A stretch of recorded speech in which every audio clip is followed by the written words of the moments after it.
Yo, what's going on, everyone? It's your boy Ben, and today I'm back with another banger of video.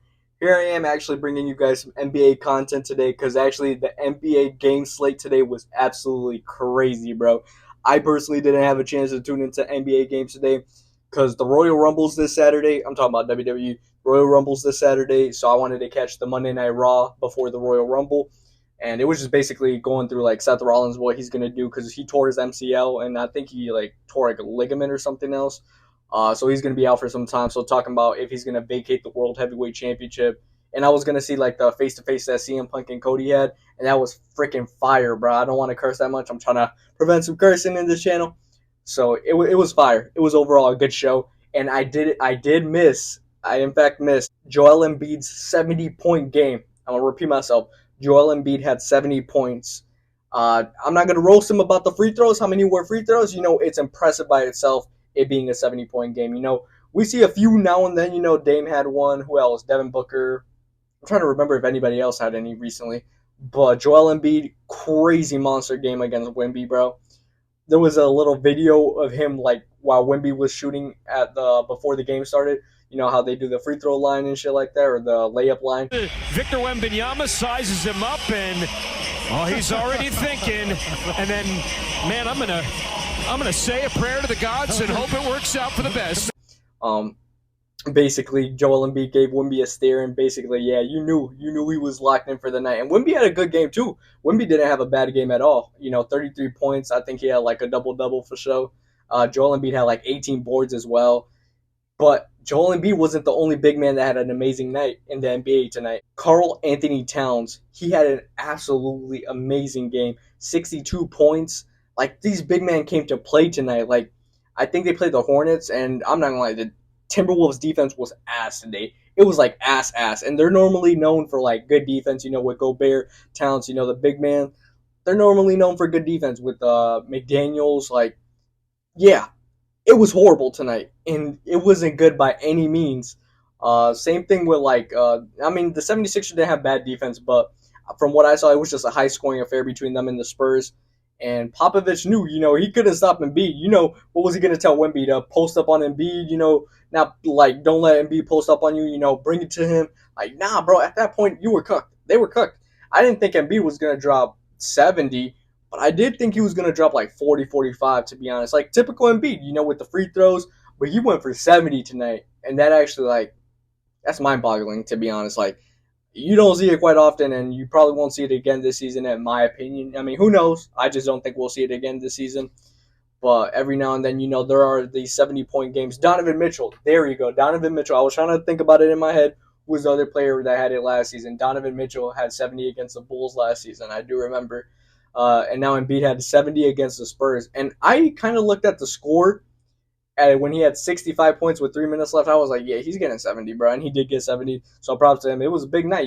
Having to score 70 points in an NBA game is actually crazy. It's still astonishing, to be honest. Like, I know it's not an easy thing to do. Even though it's like going against the Spurs, it's not an easy accomplishment or easy milestone to like reach. So congrats to Embiid.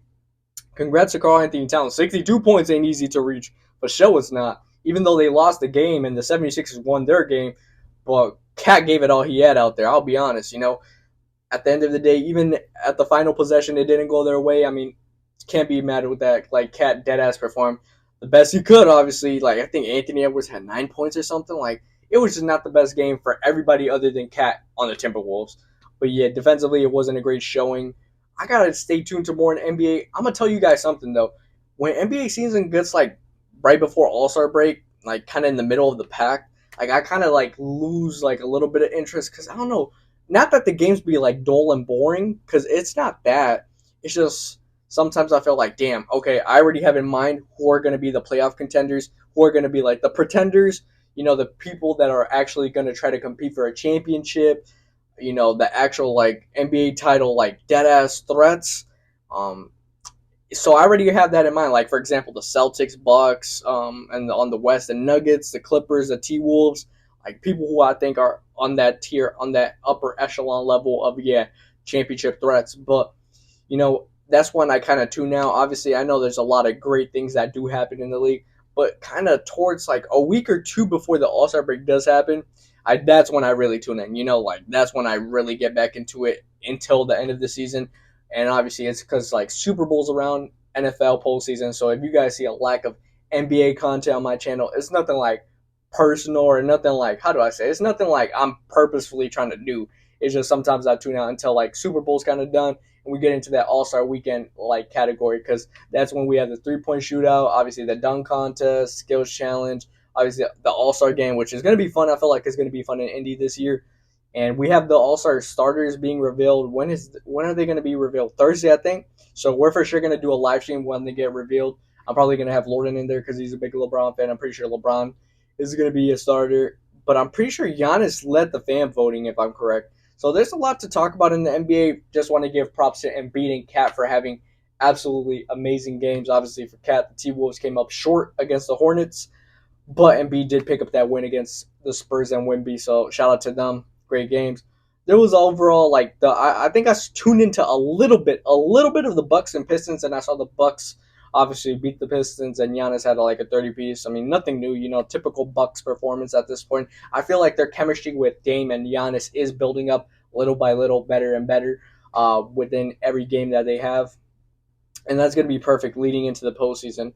And we're just going to have to see, how they adapt when it comes to like a 7-game series. So that's what I do have to say about Milwaukee. Every other team, the Pistons are still ass, like hot ass. Like they're not going to be good, bro. And honestly, another video I have coming up, like maybe not soon, but I'm talking about the NBA 2024 draft, bro, and how it's low key pretty underwhelming, if I could be honest. I'm not going to say it's garbage, but it's not the best. And it's honestly going to be probably not one of the best we've seen in a long time. So, yeah, just want to tell you guys to stay tuned for that one. But other than that, I mean, that's pretty much it. Just wanted to give you guys some wrap up content of like NBA that happened today because I know I didn't tune into it. Like I said, I was watching WWE. But Royal Rumble live stream this Saturday is going to be absolutely lit, guys. Hopefully, you guys tune in and hopefully, we have a good time. I'm pretty sure I'm going to bring Lord in. And it's just going to be a great time watching the Royal Rumble, men, women's Royal Rumble matches. They always be fire. Royal Rumble is always one of my favorite pay per views in WWE. And I'm for sure going to have my predictions most likely Thursday or Friday. So stay tuned for that. I know the championship games are Sunday, so for show live. It's going to be a hectic weekend, but obviously I will be streaming both football on Sunday and the Royal Rumble Saturday. So it's going to be a dope time. Hopefully we could just have a chill time, enjoy the live stream, have a fun time, watch Royal Rumble, and watch the NFL because we're down to the Final Four. Whoever wins the next 2 games are going to the Super Bowl. And I'm going to give you all my predictions Wednesday. That's when that video will come out, just to let y'all know. So basically, when you guys are seeing this, it will come out tomorrow. So tomorrow, I'm going to let you guys know who wins between Lions and 49ers, in my opinion, and Chiefs and Ravens. So just stay tuned for that tomorrow. And other than that, it's been your boy Ben, and I'll catch you guys on Flippity Flip, boys.